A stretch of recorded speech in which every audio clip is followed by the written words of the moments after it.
Hello, this is Andrew with WMH Racing, and what a video I have in store for you. So recently, I've been in quite a few discussions about discharge methods.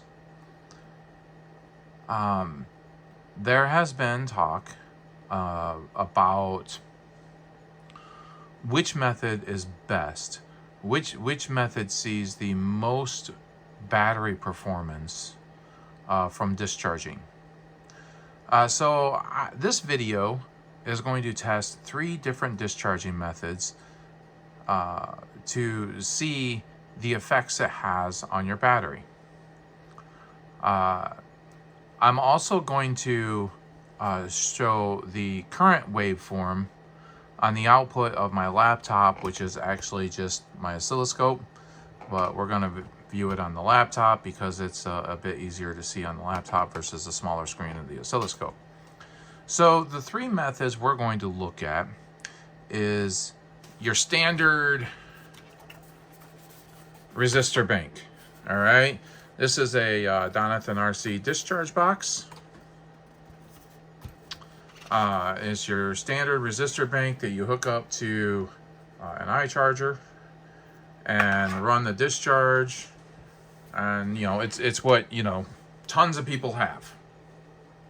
Okay, the second method we are going to look at is the regenerative discharging.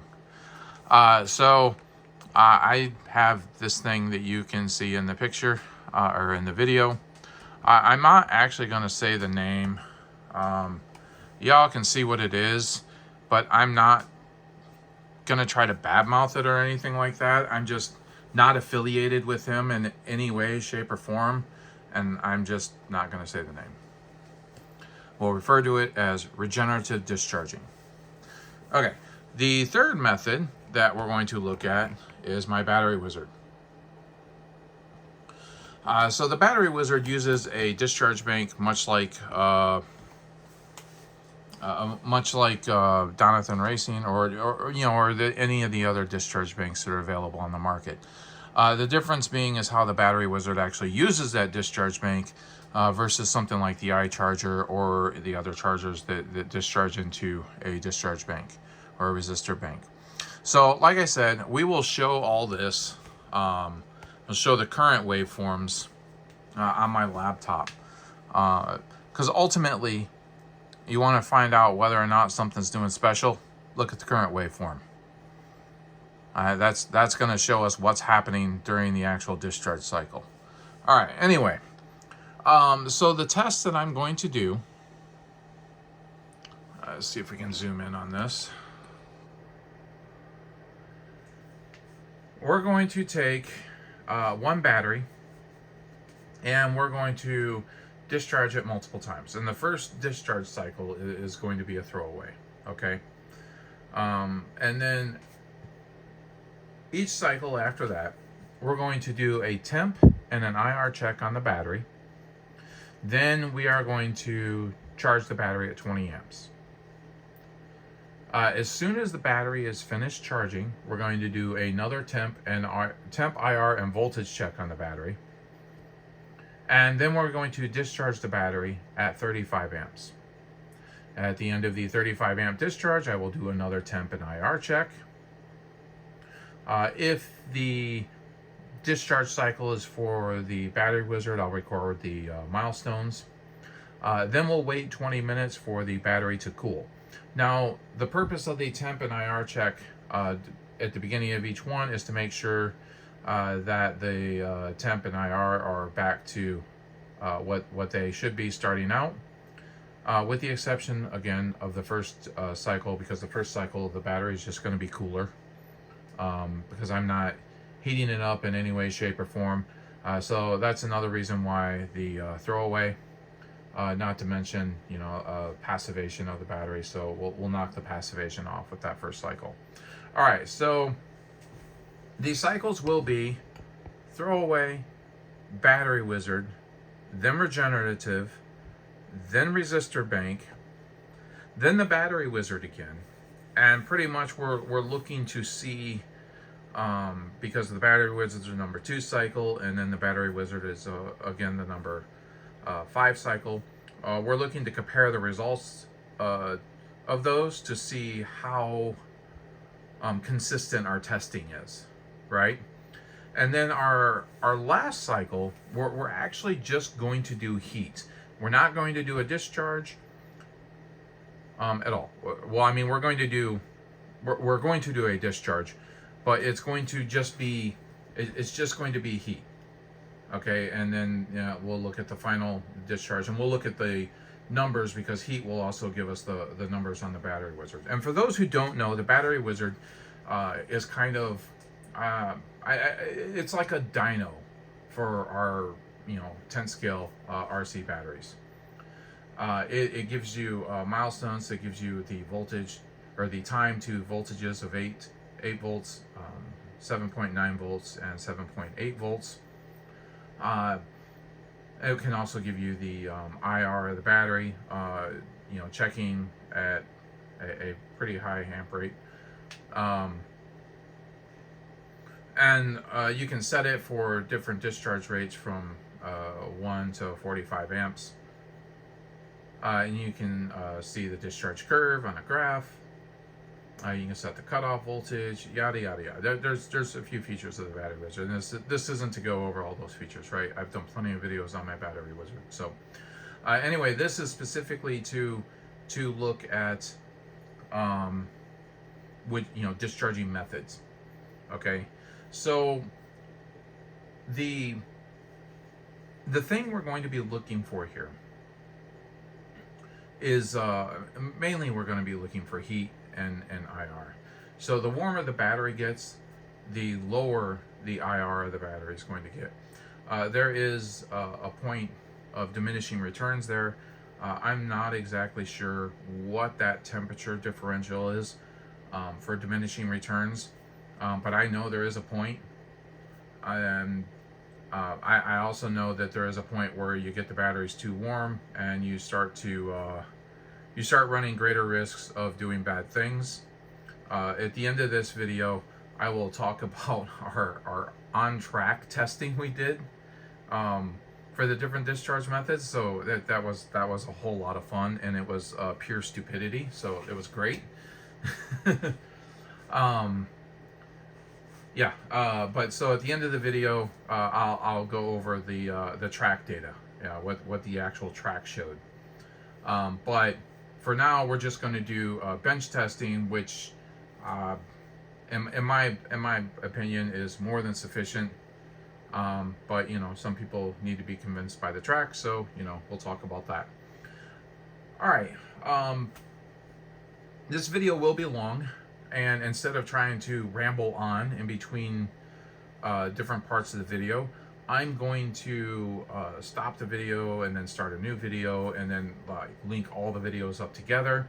So I'll try not to get all of the time in between. So you're not going to see the battery waiting for 20 minutes. You're not going to see the battery charging. I will film the discharge cycles, maybe I won't. I don't know. Well, I'll have to do at least a little bit of the discharge cycles to show you the current waveforms, right? But anyway, and instead of kind of going on and on and on, I'm going to start this. I'm going to pull this back, and the battery that we are testing, this is a new TKIM Power Cell 4400 2S2P battery. I have run one test on this battery. A couple of tests on this battery, but it's never been in a car, never been on the track. And this is the battery that we're going to do our testing with. Let's see. So, like I said, the first thing that we will do every single time is we will get a temp and an IR check. And I am going to be using the battery wizard for the IR. I trust the battery wizard. I know the code on it. I know everything about it. So I am going to, let's see, 77.5 degrees. So we have to put that in the Excel sheet. Do remember this is a throwaway, so it doesn't matter a whole lot, but just to have all the data from all the cycles. And if I, ooh, didn't mean to do that, sorry. All right, let's do this. All right, 2.86, 2.93. You know, for a battery that's been sitting since my test well over a month ago, that's actually not too bad. So I'm going to put those on here, 2.86 slash 2.93. And then I'm going to charge this battery at 20 amps. And I will see you guys when the battery's charged. Bye. All right, we are almost done charging this battery. We are going to, it will be done in like quite literally. Should be not even a minute. We're going to, like I said, get the temp. There it is. Do a temp check. Make sure, let's see. We see that 86 degrees. Okay, and we'll get an IR check.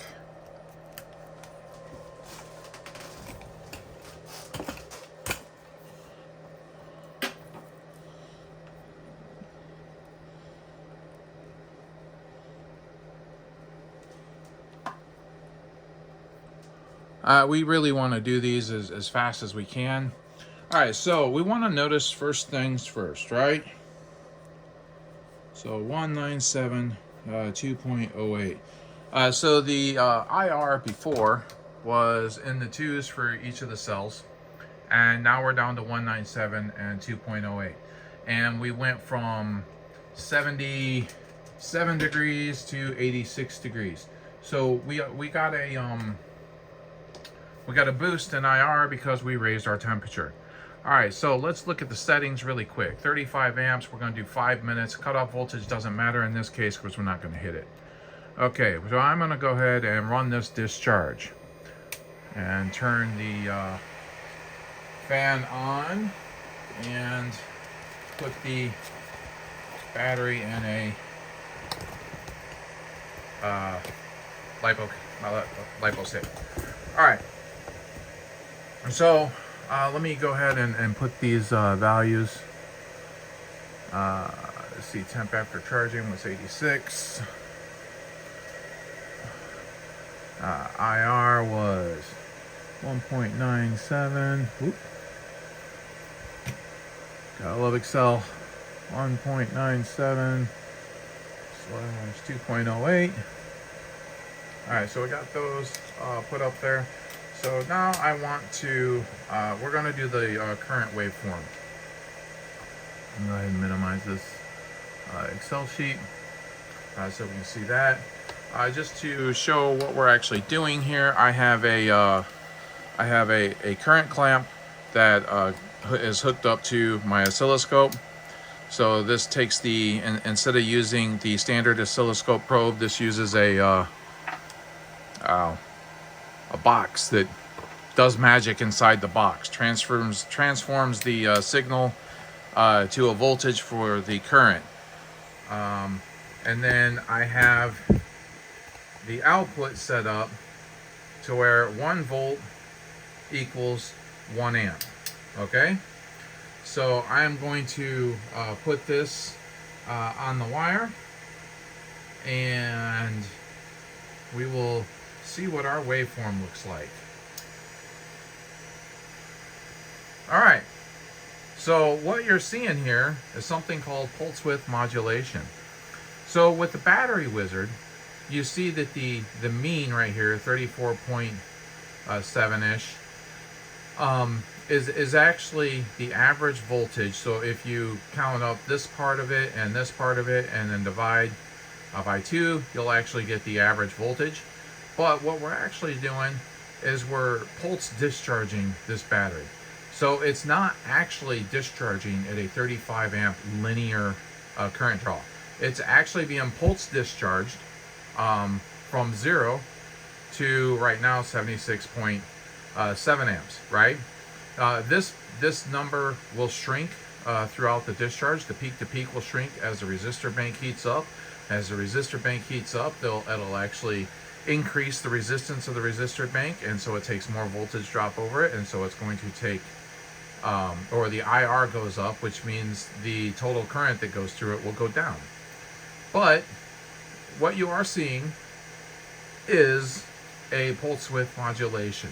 I mean, it's running roughly 50%, right? I mean, it's not exactly 50%. It's a little bit less than 50% right now. But the other thing to take into consideration is while this current clamp is pretty good, the accuracy on the current clamp is only about 5%. And it will only show up to 100 amps, but we don't have to worry about that since we're only hitting, at the max we'll hit like 80. So, yeah. So this discharge is about another 80 seconds. So this is kind of what I wanted to show you, how the waveform. So the other two methods that we're going to look at, this waveform will just pretty much be a straight line. So instead of going up, down, it's just going to be a straight line, right? So it's just going to be straight, linear discharge. I built the Battery Wizard this way on purpose, okay? I wanted to more emulate what happens on the track, and when you're at partial throttles on the track, this is what your waveform, your current waveform looks like. It is spiking up. Depending on the motor you're running, if you're running like a 25.5, you're spiking up somewhere around 60-70 amps and dropping down to 0, and that's constantly what happens. If you're running like a 17.5, you're spiking up to around 200 amps. And you're going between 0 and 200 amps, right? And it's PWM. You all know the PWM with the drive frequency and everything like that. So that's how often these happen. I mean, the frequency of this is only 490 hertz, but on a car, on a stock car, you're probably 2K to 4K on your drive frequency, right? So it's happening 2,000 times a second instead of 500 times a second.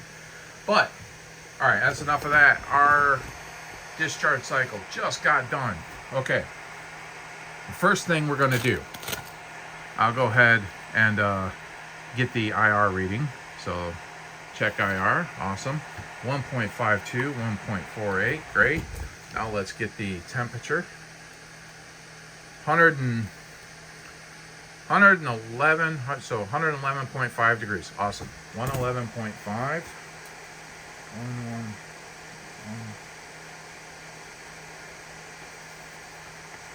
1.5 and our 1.52/1.48.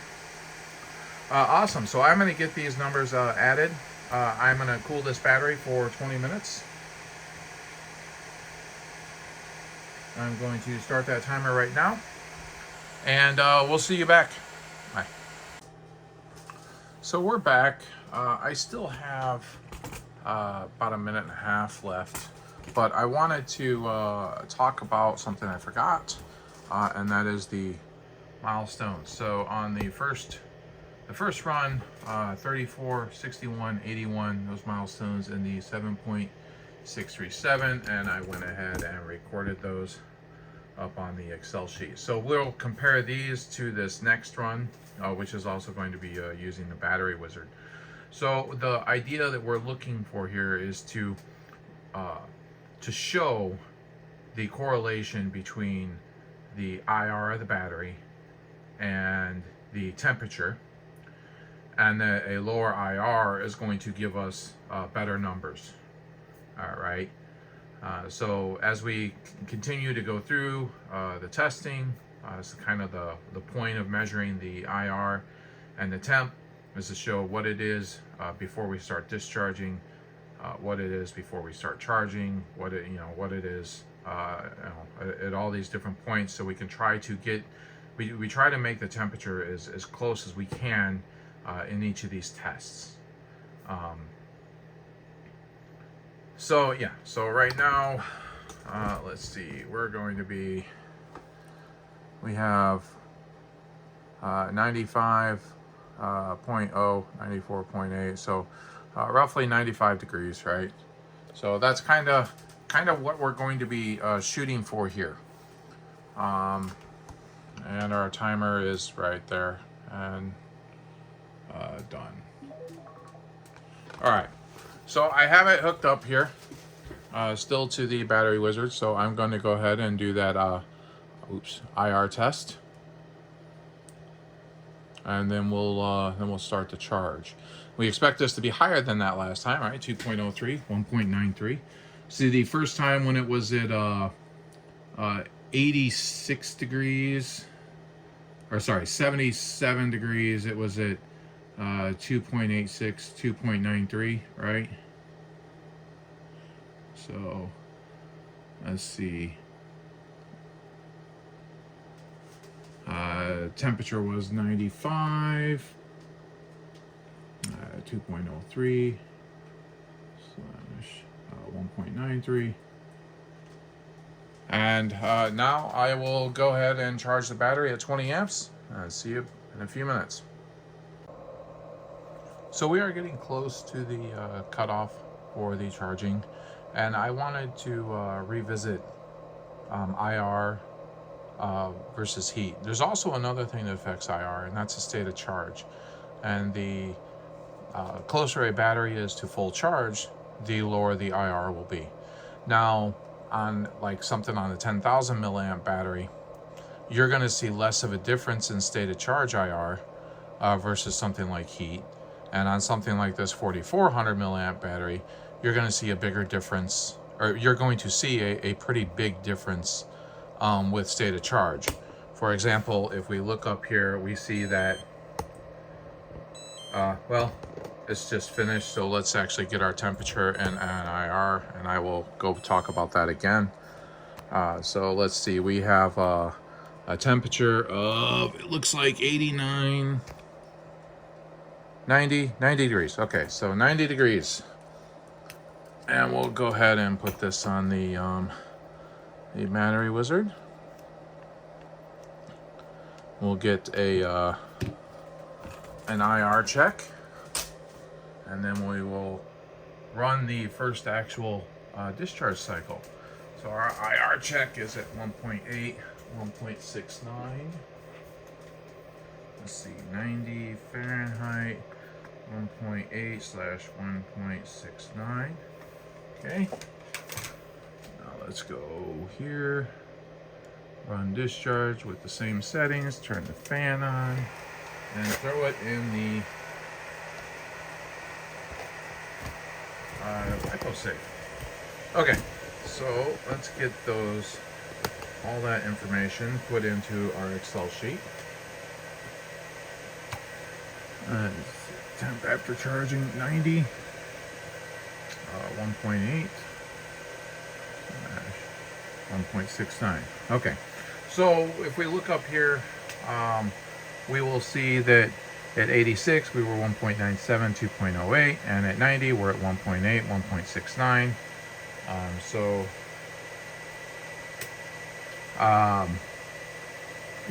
Higher temperature, lower IR. But if we look over here, we see that 95 we're at 2.0 and 1.93. And now that is because this was taken before we charged, and the state of charge was less, and so the IR was worse, even though the temperature was higher. And then, at 77.5, we had our worst IRs, but again, this wasn't a full charge on the battery, and it was a low temperature.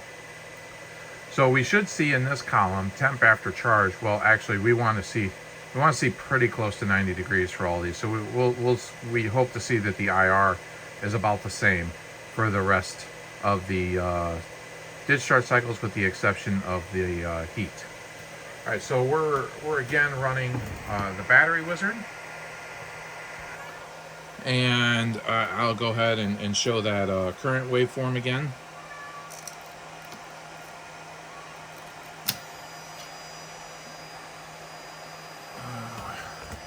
Show it up on the screen. We see that average 34 point something, and our peak to peak is, you know, right around 76 amps right now. Like I said, a 5% accuracy on this current clamp. Um, you can get better current clamps, but they're much more pricey. So this is just for show purposes, demonstration, right? I'm not really worried about. To be honest, I'm not really worried about the accuracy all that much. Like I said, just for demonstration. If I'm wanting accuracy, I use a precision resistors to figure out the current, and I'll use a DC load. So anyway, let's get on the battery wizard. We have 167 seconds. So let's talk about the time. I'm just choosing 5 minutes, right? 5 minutes because that's what a race is. 5 minutes. I'm not trying to. I throw my cat out and tell him to get away. Okay. I'm not trying to. I'm not trying to really discharge the cells all the way. Although this 4400 does get discharged pretty good on the on 5 minutes.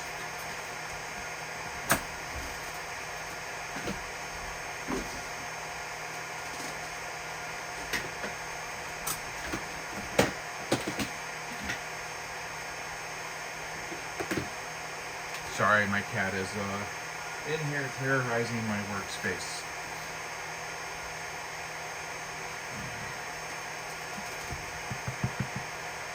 So, yeah, again, the whole point of this is try to control the variables as much as we can. We're going to do our best to hit the same temperature every time, or at least the start of the discharge. Kind of the thing here, though, what from the track testing yesterday and the bench testing I've already done on other cells, because you know this isn't the first time I've done this test. We do expect the battery wizard to have a higher temp after discharge.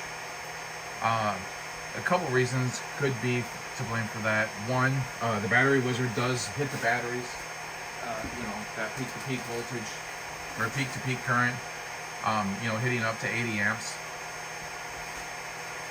versus the linear discharge of the other methods, and it'll heat it up more just because of that.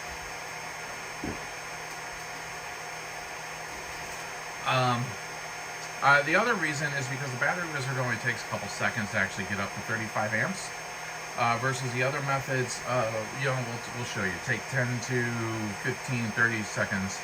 All right, anyway, we are done. So first things first, let's get this out and measure the temperature.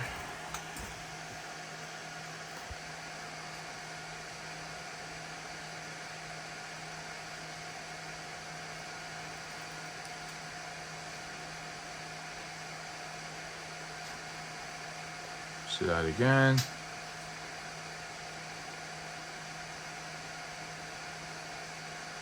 Around 113.5. Now let's do an IR check.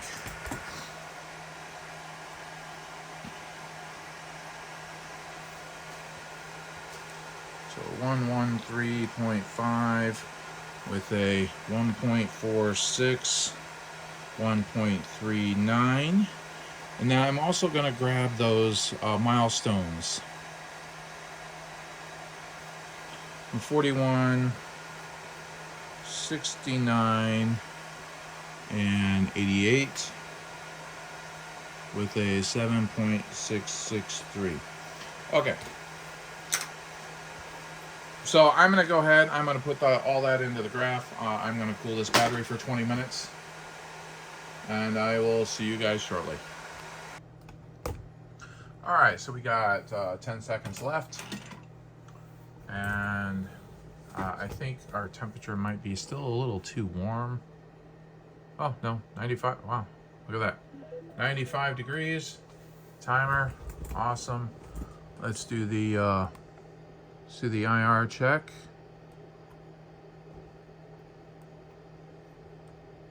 Check the IR, 1.98, 1.85. Now I am going to put this on the charger. I am going to, let's see, I'll start the charge. And I'm going to record these numbers and talk to you about these numbers for a minute. So let's see.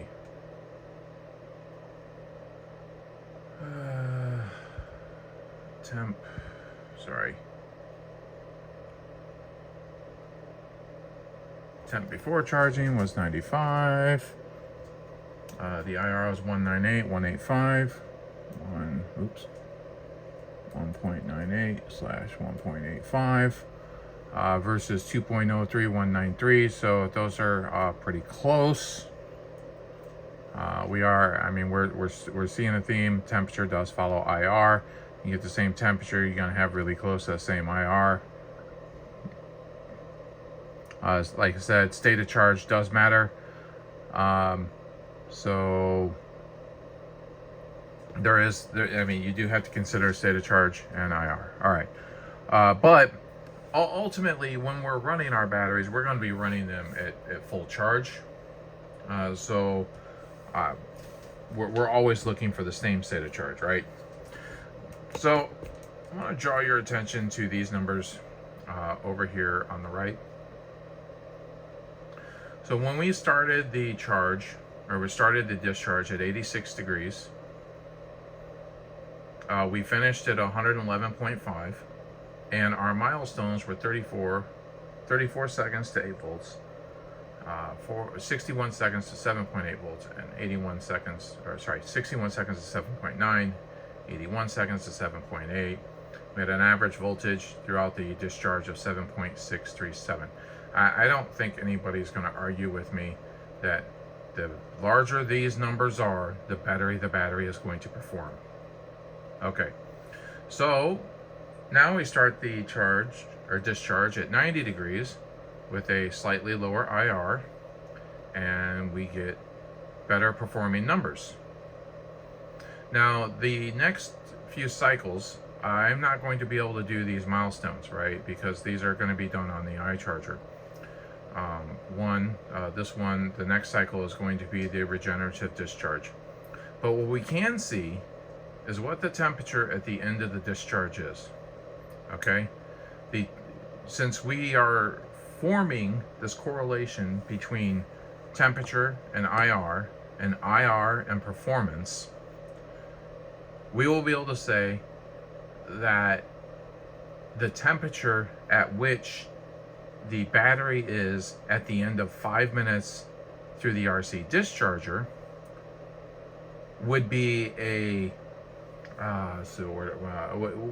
predictive way of measuring how the battery would actually perform. I could hook this up to the Junsi console on my computer, but the Junsi console is not going to give us the same information as the Battery Wizard. Maybe I'll do it's not going to work either. So one of the problems is with the Battery Wizard, you hit your discharge current in a couple of seconds. You're almost there within 2 seconds. You might take like another second to hit there. So we'll see with the RC discharger though that it takes. I said the name. I didn't mean to say the name. With the iCharger, you will see, because the iCharger facilitates the discharge here, you will see that it takes much longer for it to actually hit the current. And if we're only discharging at 20 amps for part of that time versus 35 amps, it's going to affect these numbers. So we can't really compare a graph from the iCharger versus the graph from the Battery Wizard. This is going to be more accurate. All right, so we are charging, and when it gets finished, I will see you again.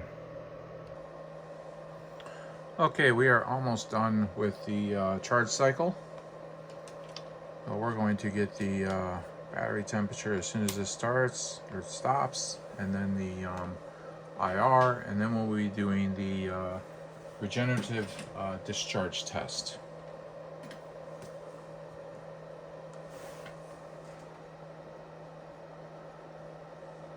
Sorry for the silence.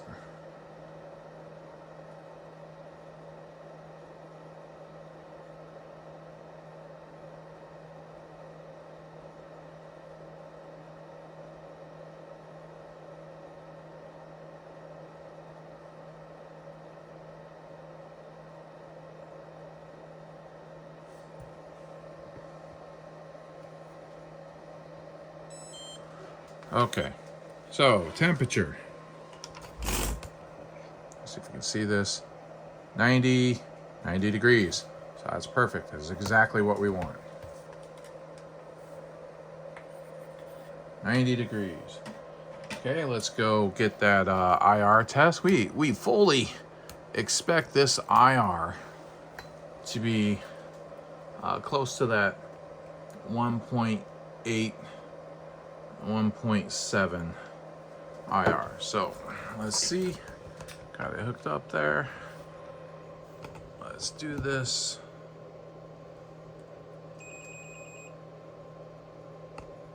Sorry, that was my my oscilloscope probe beeping. So that's 1.82, 1.78. Okay. And then I'm going to put this on the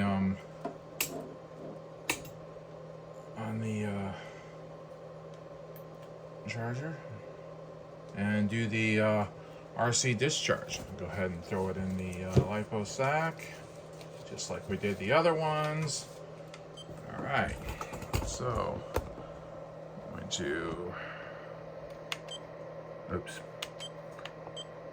we're doing discharge, and we got to change that to 35 amps. All right.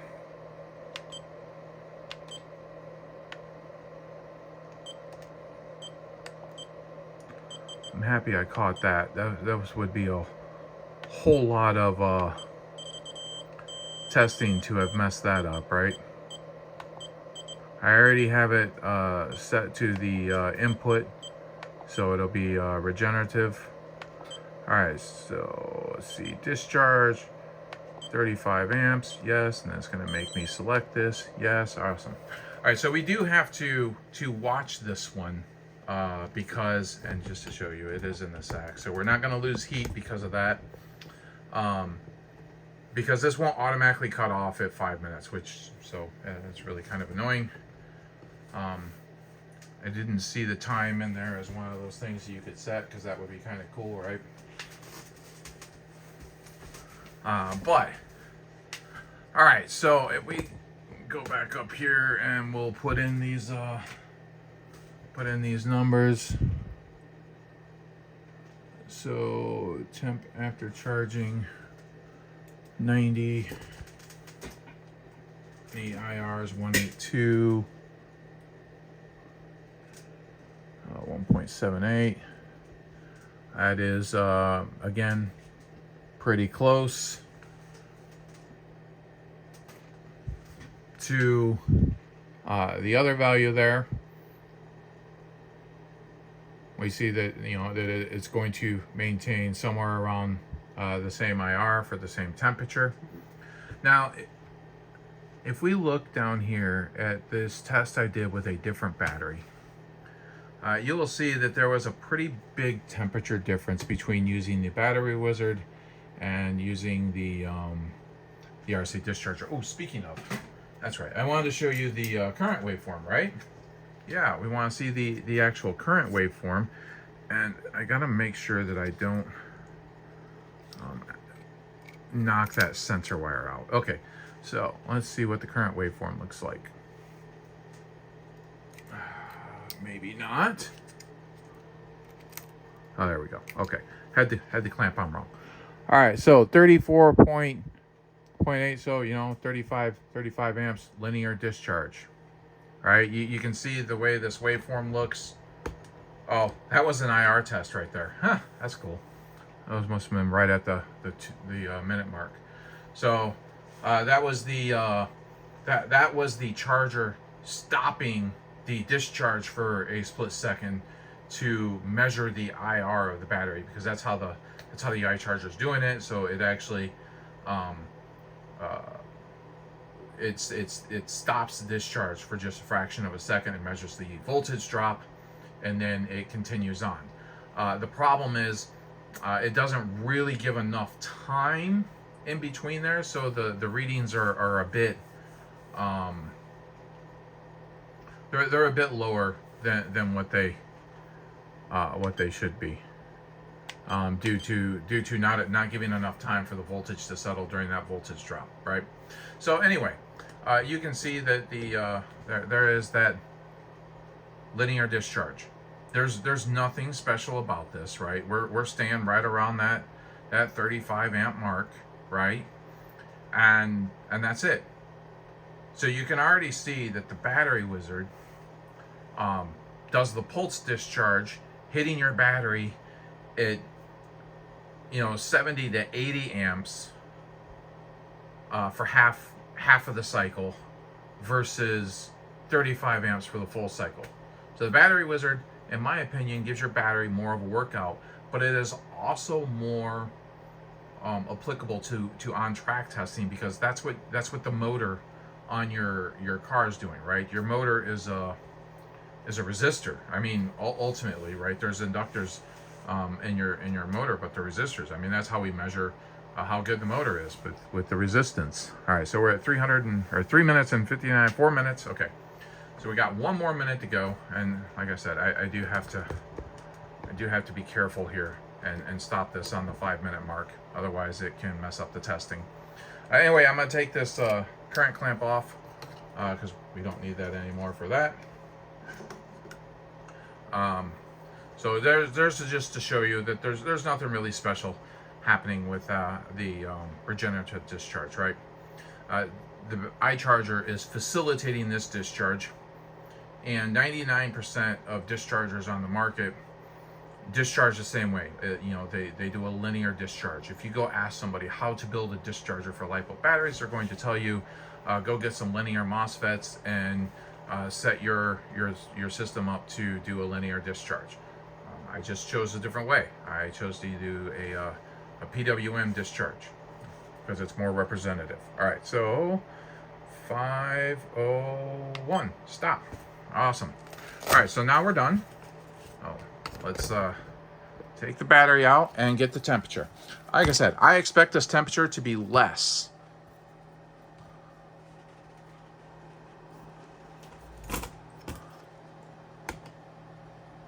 (105.9), 106.1. So we are 13 degrees, or sorry, good Lord. So we were 113.5, now we're 106.1. So we are 6.5 degrees less temperature. So this battery, if we were purposely trying to heat this battery by means of using regenerative discharge, we're not actually going to heat it as effectively as using the pulse discharge on the battery wizard. All right, now a big thing that we were wanting to test, and so now we got to let this battery cool. I'm gonna go ahead and start my timer again. So another big thing that we want to test is regenerative discharging versus the standard resistor bank. So when we come back, after letting this battery cool, remember the temperature we're trying to hit is 95 degrees, so I will adjust the time if needed. We might have to do it at 19 minutes versus 20 minutes because it might not take as long to cool down this time. So yeah, when we come back, we'll grab the IR and the temp. Oh, speaking of, I gotta grab the IR of the battery here. Sorry. It's a good thing I remember that. That'd have been annoying too. All right, so what was the temp? It was 105.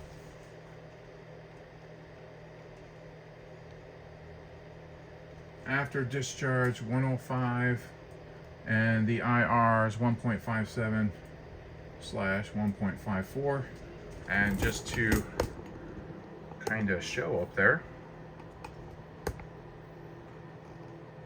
our IR is worse, our temperature is lower, and our IR is worse. Okay, so anyway, when we come back, we'll charge it and go through that cycle. Okay, so I did have to stop the timer a little bit early on this one since the temp of the battery has already passed its mark. So 94.6, and we'll get the IR.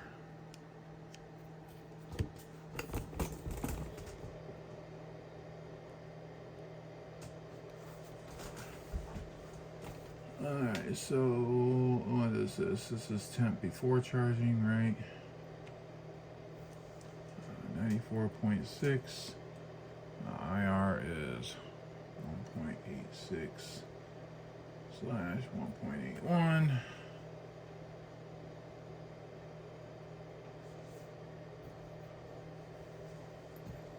And then we're going to charge this again, right?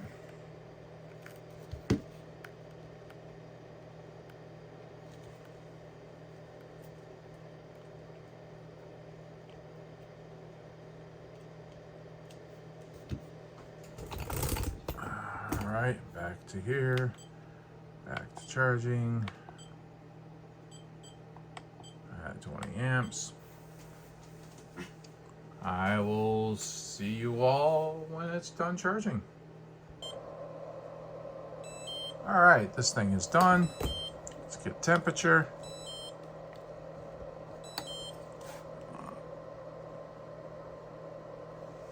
Alright, 91 degrees. Oh, good Lord. I'm dropping things. Okay, let's get the IR.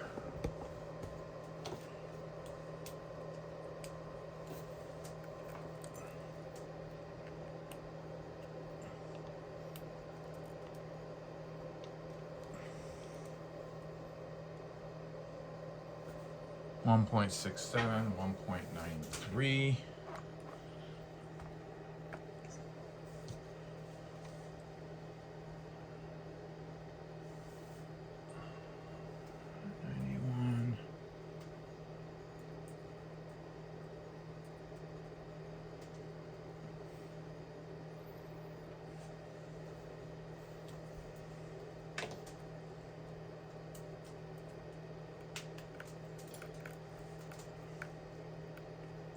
And now we are going to run this with the regular discharge box. I already changed this to use the resistor bank. I gotta put this in the LiPo safe. Alright, so we're going to discharge 35 amps again. And we do have to watch the time. So as soon as that starts, I'm going to go ahead and turn the fan on for that.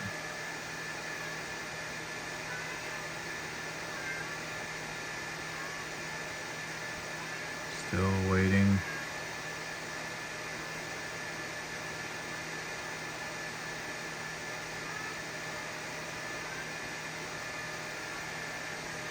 I grabbed those are the right ones.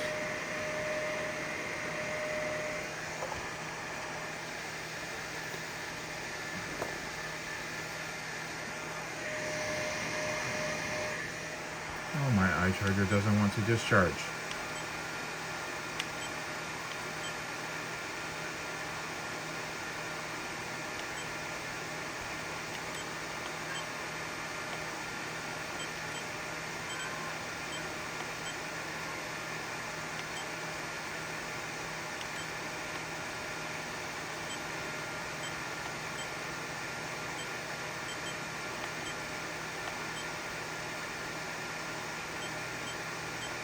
2 channel.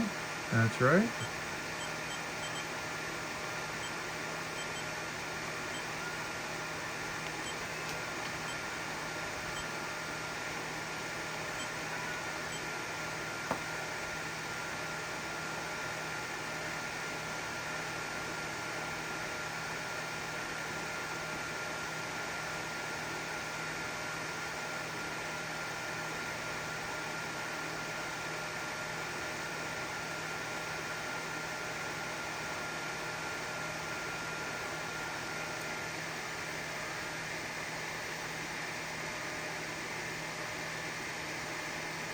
Oh, now we're starting.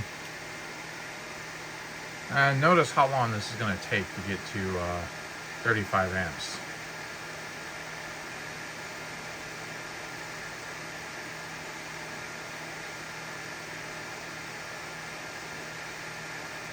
Yeah, so 20 seconds roughly. All right, so now we are going to again do the current clamp.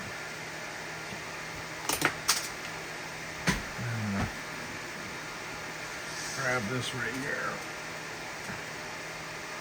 And I'm going to show the oscilloscope. Oh, did I accidentally close that? That's annoying.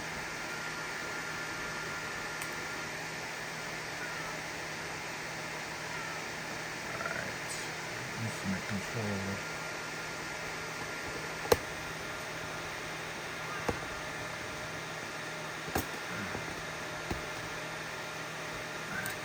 On backwards. Right direction. Okay, there we go. So you can see that the discharge is again pretty linear. There is a little bit of the ripple when using the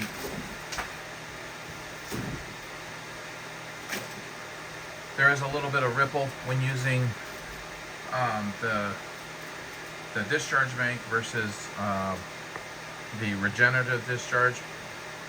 So you kind of see just a little bit of waveforms going on there.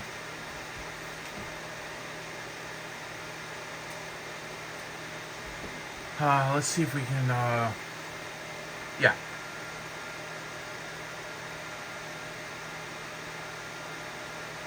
And we caught that current spike again right there. That was when the iCharger stopped its discharge cycle there for a second to measure the IR. Okay.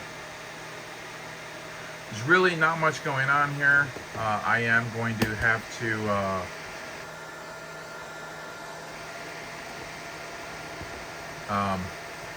I am going to have to watch this and make sure that it gets to the 5-minute mark.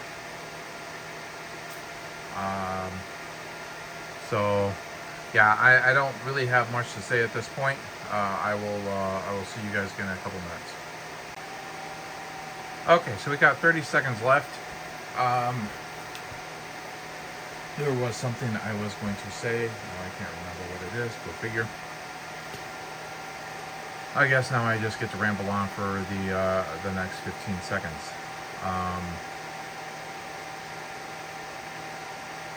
Yeah, so we'll go ahead and stop this. Get the temperature, which I expect to be very similar to what the regenerative discharge was. So we just pull that out. Is my thermometer. Thermometer's right here, and our temperature is 104.5. All right, so yeah, 104.9. Very similar to what the and now we're at 105, right? So yeah, very similar to what the RC or what the regenerative discharger was. So I'll go ahead and get the IR.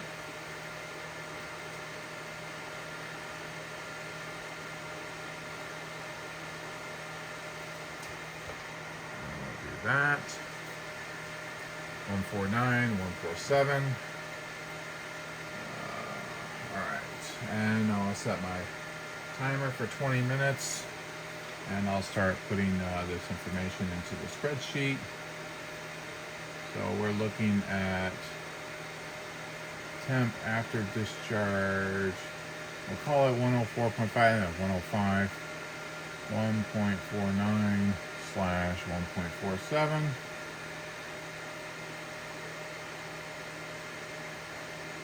Okay. So I'll go ahead and show you what we got for the numbers so far.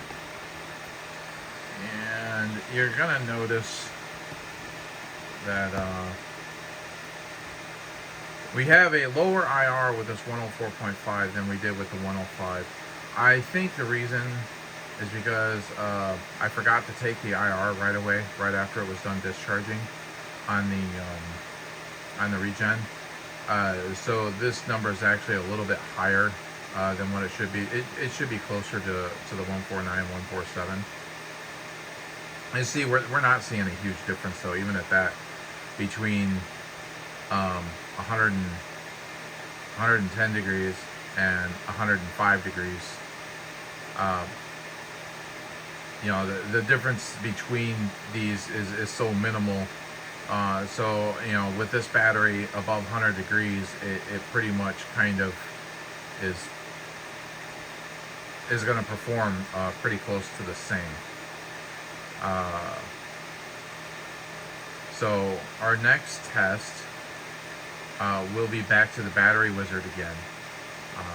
The idea being we want to compare the second run and the fifth run and see how close our milestones are to each other.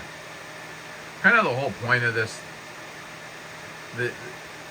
ultimately the whole point of this is to show that it doesn't really matter what discharge method you want to use. If you want to use the battery wizard to discharge your batteries, great, hey, awesome. If you want to use the iCharger with a discharge box to discharge your batteries, great, awesome.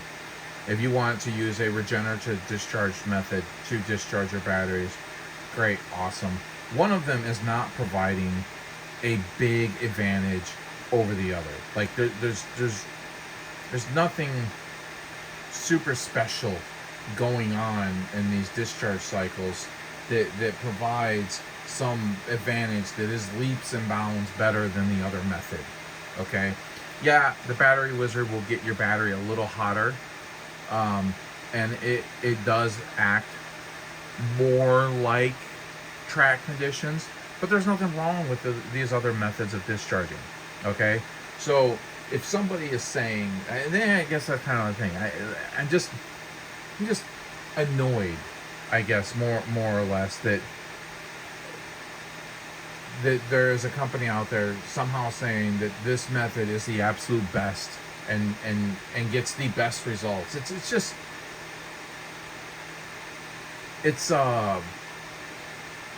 disingenuous. There we go. There's the word I'm going to use. Disingenuous.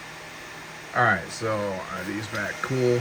Now, there are benefits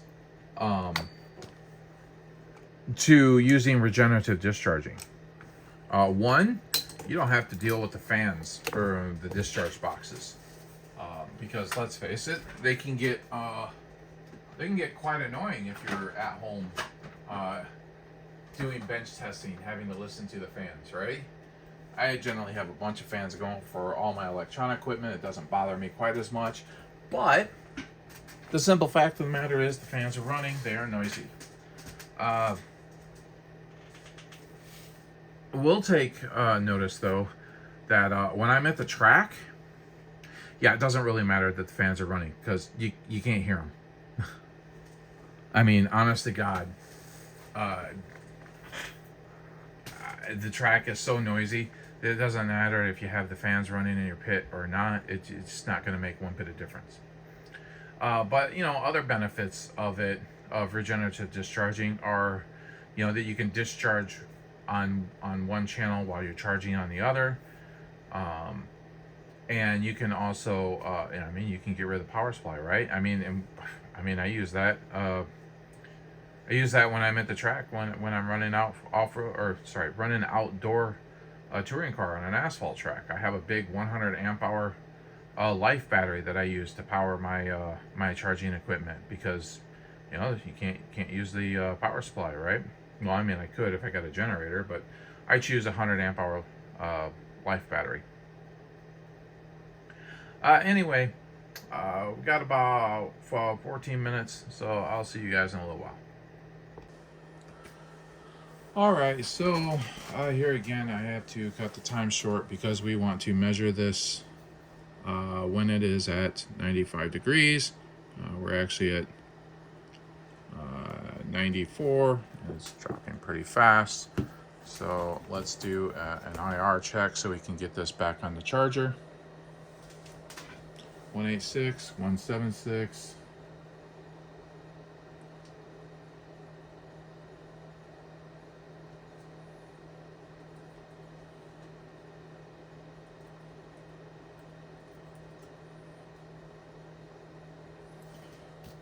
Let's get this on the charger. That looking pretty much exactly like the last run. So this run will be a back to the battery wizard to compare. All right, so charging at 20 amps. We'll see when it's done. All right, we are getting very close to the end of the charge cycle.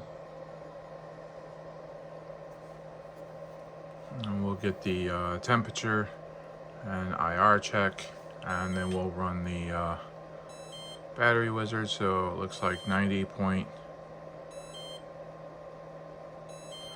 I'll call it 90.4.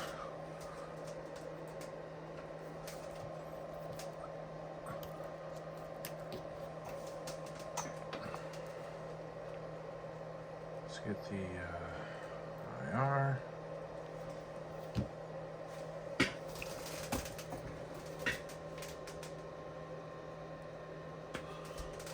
176159.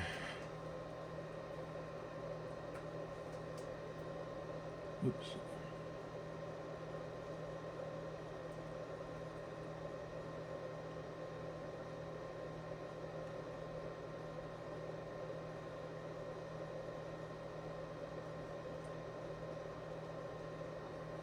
Okay.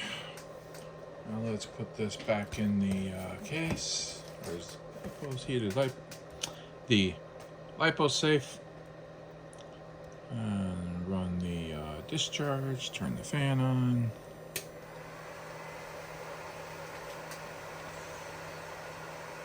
Okay.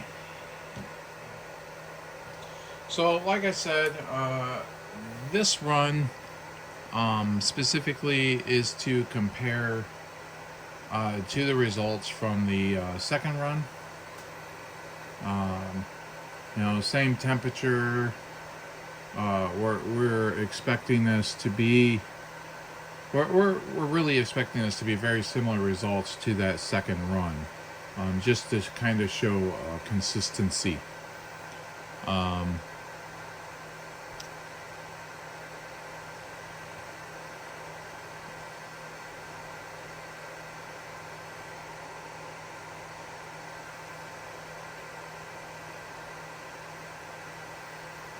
We also kind of expect this to have a higher temperature again at the end of the cycle. So maybe you know, 114-ish. Looking at the IR, looks like kind of the overall pack IR has gone down a little bit. Let's see, 18, 169, 176, 159. It's pretty close.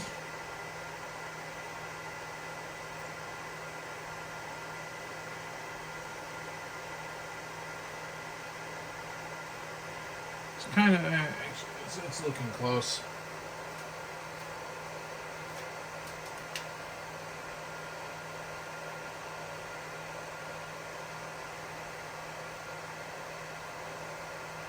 Looks like 3.5 milliohms for the first one.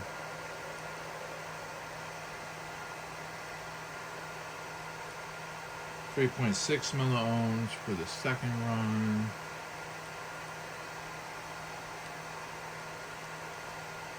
3.6 milliohms for the third run.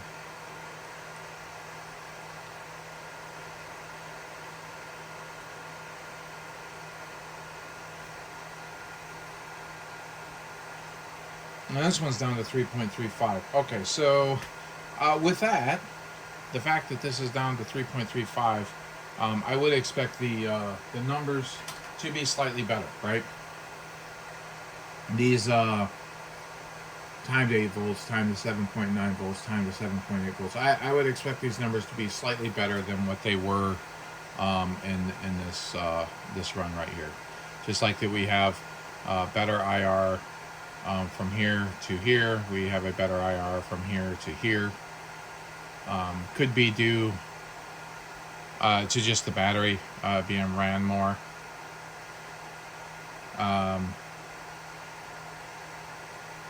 So I would expect, again, I would expect these. It could also be, you know, this this thermometer. This thing's not exactly the best. I think this is like, you know, $15 on Amazon or something like that. So I don't have one of those nice Exergen, you know, multi-$100 thermometers, which would be kind of cool to have to do this testing. But even at that, you're measuring the temperature on the case, right? And so I try to make this as close as I can, as fair as I can, but we're still measuring the temperature on the case with a thermometer that's not completely accurate to try to get, you know, our test results. Unfortunately, there's just so many variables with this type of testing, and things that we just can't control as well. So we do the best that we can with the equipment that we have. I mean, I have some decent equipment, but it's, I said, I mean, you can trust me when it goes into this kind of stuff, you can spend thousands. I mean, if you get yourself a really nice IR camera for, I don't know, $50,000-$60,000 if you want, right? So yeah, this stuff, the more you spend, generally the more accurate it gets. Cheap.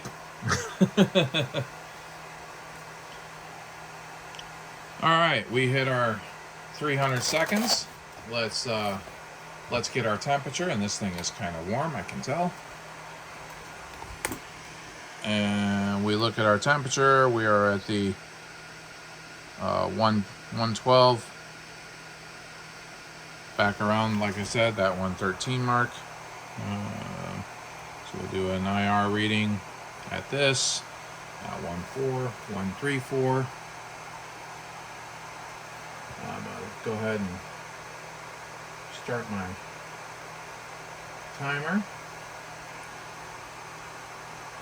So 112, 1.40 slash 1.34. And if we look back up here, we see that our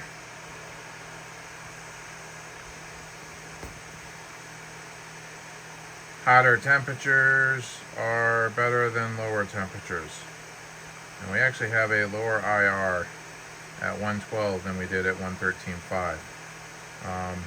Yeah, so I'm guessing the battery being sitting for so long, not being used for anything, needed to have some cycles put through it. All right, let's look at what our discharge curve looked like. Yeah. All right, so milestones: 43, 71, 91. 43. Oops.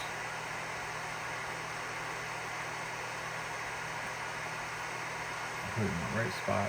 43, 71,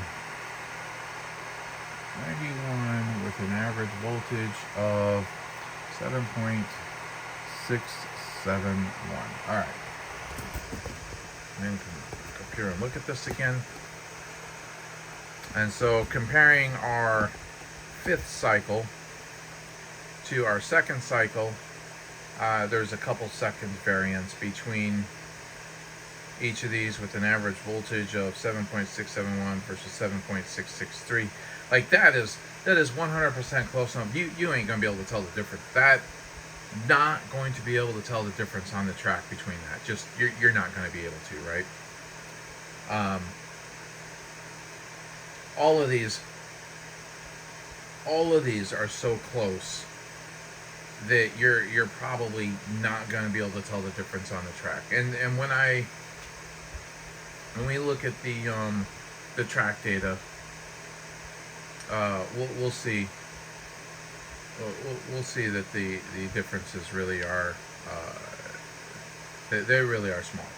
So this last cycle, so I've done the battery wizard, is kind of a comparison to the 2nd cycle. So this last cycle, we're just going to use heat. So we're not going to mess with discharging the battery. And we're not gonna mess with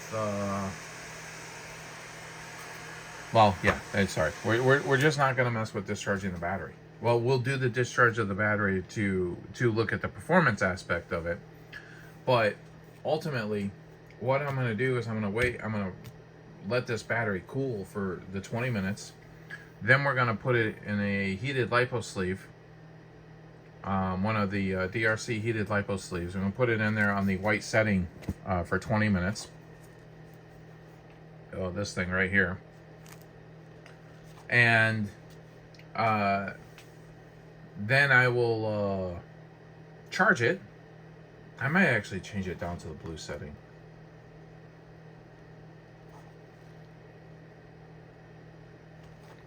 Yeah, I think we'll change it down to the blue setting. So we'll do the blue setting. Okay. So then we will charge it, and we will charge it while it's in the heated lipo sleeve. So we're not going to discharge the pack to try to get the warmth, right? We're just going to straight up charge it in the heated lipo sleeve in the blue setting. And then we're going to look at the temperature before the discharge. So the actual dyno pull with the battery wizard. So we'll look at the temperature, then we'll look at the milestones. I'm guessing, you know what, we'll go back to the white setting just so we can prove a point with this, right? So it'll be the white setting. And the point's going to be that this battery is going to start off much warmer, okay? It's probably going to start off over 100 degrees on the discharge cycle. And you're going to see a decent size difference between the cycles where it starts out at 90 degrees versus a cycle where it starts out at 100 degrees. All right, so yeah, I will see you back. Thanks. And there's the timer. All right, so we did 20-minute cool off, and then we did 20 minutes. Oh, and I guess it's the blue setting. I didn't realize it. I thought it was the white setting. All right, whatever. Blue setting. 20 minutes on the blue setting. So we're gonna get the temperature. We're at 105. We'll get an IR test at 105. Do remember this is not charged yet. So IR test at 105. So 162, 155. And then I am going to put this back in the sleeve, and I am going to charge the battery. And just as an FYI, I dropped the charging current down to a more reasonable 10 amps.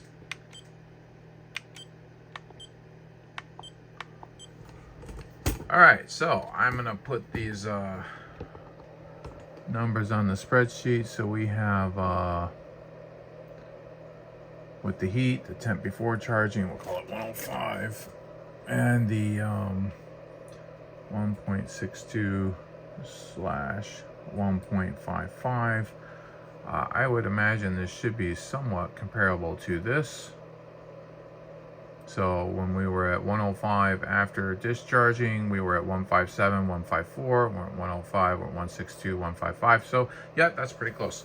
All right, we'll see you back when this is done charging for our last cycle.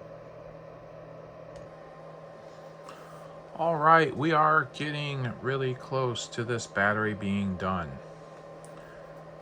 Again, we are using the blue setting on the heated LiPo sleeve. And as soon as it's done, we'll get the temperature, the IR check, and we will run that final discharge. I'll go ahead and turn the fan on now. And there we go.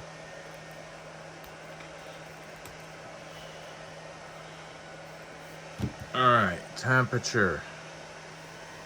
See if we can see that. Right at 100 degrees. All right. Doing IR check.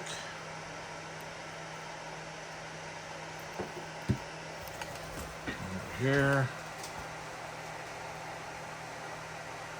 153.146. I'm gonna go ahead and put this in here and run the discharge. 153.146. All right.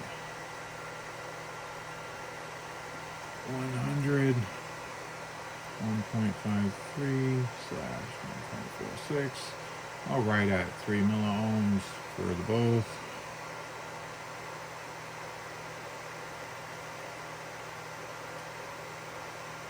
And so what are the things we're expecting here? Okay, we are expecting that it will stay above 8 volts, 7.9 and 7.8 for longer periods of time. So I think the other one was like 43 seconds. 44 was how long it stayed above there.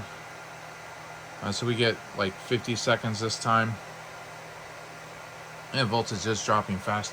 Do take note, this is a 4400 milliamp battery, so it does not have a lot of milliamps to it, so it's not going to hold above those voltages for as long as a bigger battery. All right, so let's talk about why heat lowers the IR. So on a motor, more heat's going to raise the IR of the motor, and that's due to the coefficient, the thermal coefficient of copper. So the motor coils are made of copper, and due to the thermal coefficient of the copper, as the temperature raises, the IR raises, which means your motor is going to dissipate more heat. And it's a self-serving cycle, right? So with a battery, though, the battery, the electrons in the battery kind of free up and start moving faster when they get warm. So they get excited and they move faster. So a higher temperature means a lower IR, because it's going to facilitate the actual movement of the electrons. So that is the reason why heat goes with IR. Heat goes up, IR goes down. So in all this testing, all we're really doing is correlating the heat to the IR. And the warmer your battery is, when you can put it on the track, the better it's going to perform.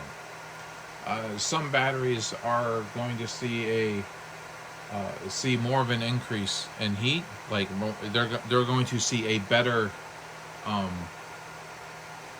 better returns when you heat them up. The IR is going to go lower. Mostly these are going to be older batteries, so the more you heat them up, the more the IR will drop. But they can't. They don't have a very good IR at standard temperature, right? You have to heat them up in order to make them perform well.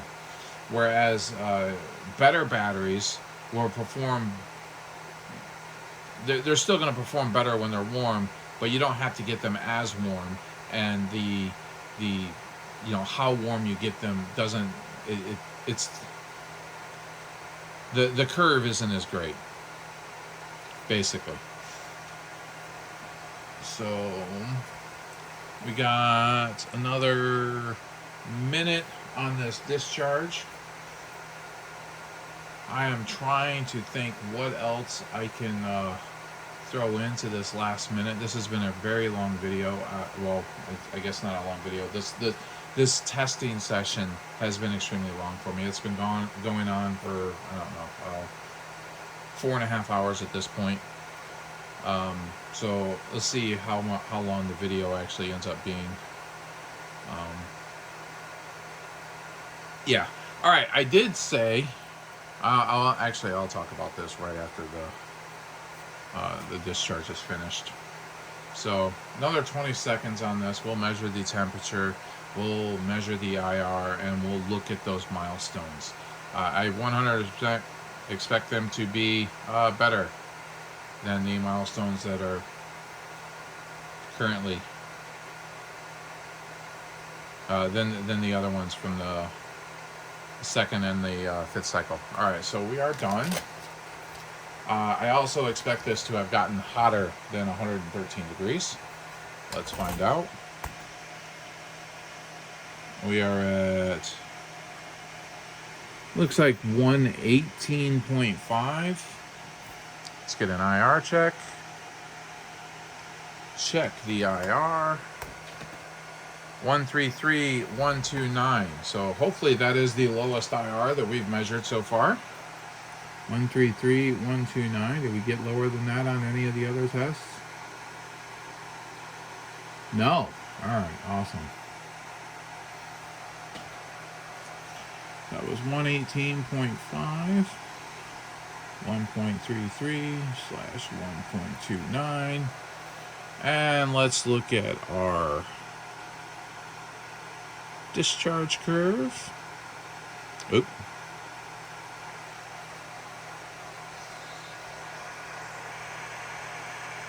$51, 76, 100.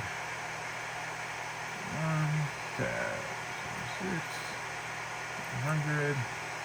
The average voltage being 7.695. All right. That is what she wrote on that, huh? What do we have? We have a throwaway, first throwaway cycle, pretty much just to warm the battery up for testing, right? Finishing discharge at 112 degrees, has those milestones, right? Second test is on the battery wizard. So this is the actual discharge, what we're looking at, 41, 69, and 88. Finishing discharge at 113.5. Then we do the regenerative discharging, and we see that it does not get as warm. Does not get as warm means that it is not discharging the battery as effectively as the battery wizard. Same thing with the standard resistor bank that you use. But again, we looked at that, right? We looked at the current waveform on the oscilloscope for these three different methods. I mean, we can see that the battery wizard is pulse discharging at up to 80 amps, where these are just a linear discharge. So it makes sense. That's going to get the battery warmer. 100% makes sense, right? So then we basically have our fifth run, which is battery wizard, and we're just looking to compare the results, and the results are within a I would call that a standard of error, a margin of error. And then our last one, we went with heat. Now, what is great about this heat? We didn't have to think about this. Okay, you can take a battery right off the track and you can put it in the heated LiPo sleeve. You can charge it at half the current because you're not worried about having to keep the heat in the battery with the charging system, with the charging cycle. So we don't have to discharge it to heat it up. We don't have to charge it at a high current rate to heat it up. All we need to do is put it in the heated LiPo sleeve to heat it up, and our numbers are better. Now, you can do the timing on these other cycles to obviously increase the temps on these, right? So you can not let the battery cool off as much between the runs. But the point is, when it comes to using a discharger, timing is very, very, very important. If you let the battery cool off just 5 minutes too long, you're dropping 5 to 10 degrees in that 5 minutes if it's at the end, at the bottom end of the cycle and it's a low milliamp battery. So me personally, I use a heated LiPo sleeve. But you guys can use whatever you want to use, okay? Just know the differences. Don't let somebody tell you one is so much better than the other without actually looking at the facts, okay? Look at the test. Look at everything like that. And I know some of you are going to say, well, I use this certain thing in a certain way that makes it perform way better. I'm going to tell you right now, if you run a test and it's parity on all controlling variables, it's not going to make a difference. It is just not going to make a difference. And if you're seeing a difference, it is all in your head. All right. That is the bench test between the different discharge methods. Again, I prefer just using heat. Now, let's look at our track tests. All right, let's see. Oh, this was a base. Okay, so this was a base or control. That was really fun. So this was with a Team EAM 6,000 milliamp battery. It started out at 2.48, 2.31 IR. Okay. Then and that was at 85 degrees Celsius. Then what we did is that battery went onto the track at that temperature. Let's actually compare that to something. Went on the track at that temperature. That's comparable to this one going on the track at 86 degrees, 1.97 and 2.08. So this Tecan battery seems like it might have been better. Anyway, that went on the track at that temperature. Okay, so what we did is we did some stupid stuff. We took a battery and we took a top level driver, and this was off-road with a 2-wheel drive and a 17.5.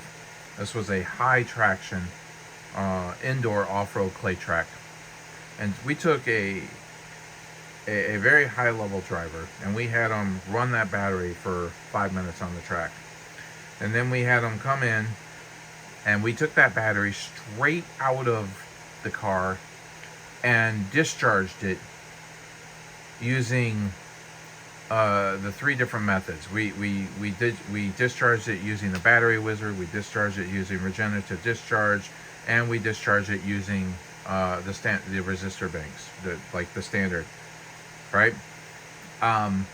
So we had them come in. We ran the regenerative discharge first. So we did it, and we did the discharge at 45 amps, and we discharged down to 3.5 volts per cell.